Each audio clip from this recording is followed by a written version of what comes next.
गुरु भक्ति योग।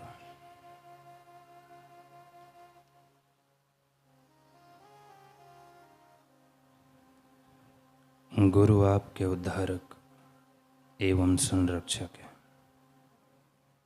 सदैव गुरुदेव की पूजा करो, उनका आदर करो, जो सच्चित और परमानंद स्वरूप है। ऐसे गुरु को सदा साष्टांग प्रणाम करो। शिष्य को अपने गुरुदेव की मूर्ति का सदा स्मरण करना चाहिए। गुरु के पवित्र नाम का सदा जप करना चाहिए। उनकी आज्ञा का पालन करना चाहिए। इसी में साधना का रहस्य निहित है। शिष्य को गुरु की पूजा करनी चाहिए, क्योंकि गुरु से बड़ा और कोई नहीं है। गुरु के चरणामृत से संसार सागर सूख जाता है और मनुष्य आवश्यक आत्म संपत्ति प्राप्त कर सकता है।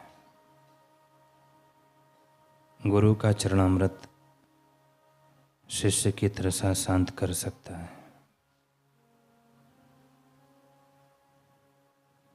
गुरु की पूजा करके सदा उनका स्मरण करो, इससे आपको सुख प्राप्त होगा।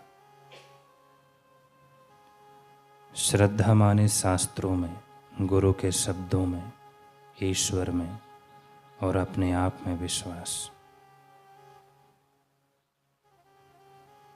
किसी भी प्रकार के फल की अपेक्षा से रहित होकर गुरु की सेवा करना, यह सर्वोच्च साधना है।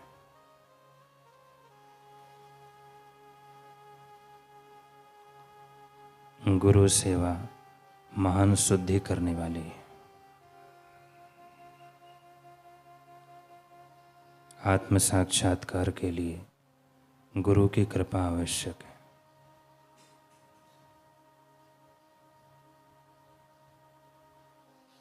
है। गुरु के चरण कमलों में आजीवन आत्म समर्पण करना, यह शिष्यत्व की निशानी है। गुरुदेव की मूर्ति का नियमित ध्यान करना, यह शिष्यत्व का राजमार्ग है।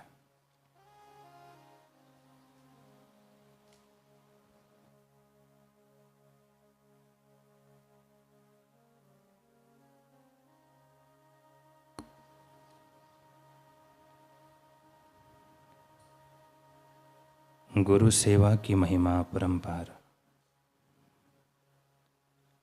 एकनाथ जी महाराज श्रीमद् एकनाथी भागवत अध्याय 2 में गुरु सेवा की महिमा बताते हुए कहते हैं, ऐसी ची गुरु सेवा करिता, चूकली अम्बरीश साची गर्भ व्यथा, ते गर्भ झाला देवोची सहता, भक्ता भव्य व्यथा बांधो ने दे। गुरु सेवा करते करते राजा अम्बरीश भवपार हो गए। इतना ही नहीं, उनके लिए भगवान को गर्भवास की पीड़ा भी सहनी पड़ी। अपने भक्त को उन्होंने संसार की व्यथा नहीं होने दी। गुरु सेवा इतनी महान है। एकनाथ जी आगे कहते हैं, ऐसे गुरु सेव्यांत प्रहलाद झाला द्वंद्वातीत, नारद स्वानंदे गात नाचत, ब्रह्म साम में विचरत सुरासुर स्थान है। इसी प्रकार गुरु की सेवा करते करते भक्त प्रहलाद द्वंद्वातीत हो गए और नारद जी पर ब्रह्म से ऐक्य प्राप्त कर स्व आनंद में नाचते गाते देव दानवों के बीच विचरण करते हैं। त्याजा गुरु चरणी निसीम भावो, त्याजा मनोरथ पूर्वी देवो, गुरु आज्ञा देवो पाड़ी पहा अहो, गुरु वाक्य स्वयमेवो जड़ मूड तारी। गुरु के श्री चरणों में जिनकी दृढ़ निष्ठा होती है, उनकी मनोकामना भगवान पूर्ण करते हैं। इतना ही नहीं, खुद भगवान भी गुरु की आज्ञा में चलते हैं और गुरु आज्ञा से जड़ मूढ़ सबका उद्धार करते हैं।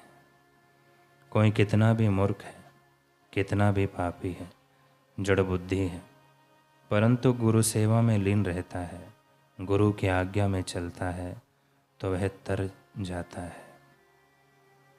गुरु ब्रह्म दोनी समान, ये है ही उपमा किंचित न्यून। गुरु वाक्य ब्रह्म ब्रह्मपण, ते सद्गुरु समान अद्वैतवे। गुरु एवं ब्रह्म दोनों समान है, किंतु यह उपमा भी कुछ कम है। गुरु के उपदेश वचनों से ही ब्रह्म को ब्रह्मपना प्राप्त होता है। अद्वैत दृष्टि से सद्गुरु और ब्रह्म समान है। गुरु और ब्रह्म एक हैं ऐसा बोलना भी पूर्ण नहीं है, क्योंकि गुरु से ही ब्रह्म का पता चलता है। ब्रह्म तो दिखता नहीं, बोलता नहीं, हम समझ नहीं सकते, परंतु गुरु ब्रह्म रूप में सामने दिखते हैं, हिलते हैं, चलते हैं, बोलते हैं, हमारा विकास करते हैं। पिता अनुशासन करके हमारा विकास करते हैं, माता ममता से विकास करती है, और भगवान हम जिस भावना से भजते हैं ऐसा फल दे देते हैं। परंतु सद्गुरु हमारी भावना से नहीं, अपनी कृपा से, अपने प्रेम से ऐसा फल देते हैं कि जीवन सफल हो जाता है, सर्वांगीण विकास हो जाता है। भगवान तो बोलते हैं, ये यथा माम प्रपद्यन्ते तस्य तथैव भजाम्यहम्। जो मेरे को जैसा भजता है मैं उसको वैसा ही फल देता हूँ। परंतु गुरु बोलते हैं कि यह भजे ना भजे, गुरु की दृष्टि पड़ती है तो सबका कल्याण करती है। तुम जैसा चाहो ऐसा नहीं, तुम्हारा कैसे भी सभी प्रकार से कल्याण हो। गुरु जानते हैं कि हम भी ऐसे ही थे और संसार में कैसा दुख है, इनकी क्या क्या तकलीफ़ें हैं, इनकी क्या क्या योग्यताएं हैं। तो सद्गुरु ऐसा नहीं सोचते कि जब इनकी योग्यता बनेगी तब हम कल्याण करेंगे।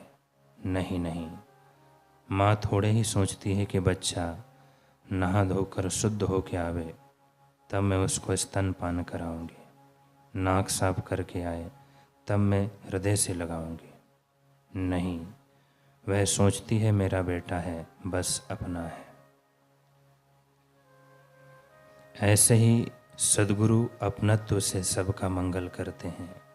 भगवान की भक्ति करते हैं तो वह कालांतर में लाभ देती है, परंतु गुरु भक्ति और गुरु दर्शन तो तुरंत लाभ देते हैं।